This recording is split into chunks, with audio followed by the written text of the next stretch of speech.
મહત્વના સમાચાર સામે આવી રહ્યા છે. કડીના ધારાસભ્ય કરશનભાઈ સોલંકીનું અવસાન થયું.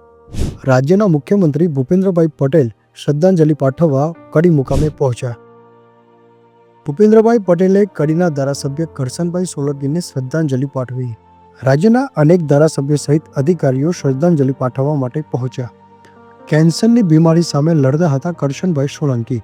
11 કલાકે કરશનભાઈ સોલંકીની અંતિમ યાત્રા નીકળશે. કડી ખાતે તેમના નિવાસસ્થાનથી અંતિમ યાત્રા તેમના વતન નગરાસણ ખાતે જશે. 11 કલાક સુધી દર્શન માટે પાર્થિવ દેહને કડી ખાતે રાખવામાં આવશે. અન્ય રાજકીય અગ્રણીઓ પણ કડી ખાતે પહોંચ્યા. કડીના ધારાસભ્ય કરશનભાઈ સોલંકીની નીકળી અંતિમ યાત્રા તેમના માદરે વતન નગરાસણ ખાતે અગ્નિદાહ આપવામાં આવ્યો. મોટી સંખ્યામાં લોકો અંતિમ યાત્રામાં જોડાયા. રાજ્યના મુખ્યમંત્રી ભૂપેન્દ્રભાઈ પટેલ સહિત અનેક રાજકીય નેતાઓએ કડીના ધારાસભ્ય કરશનભાઈ સોલંકીનું અવસાન થતાં દુઃખની લાગણી વ્યક્ત કરી હતી.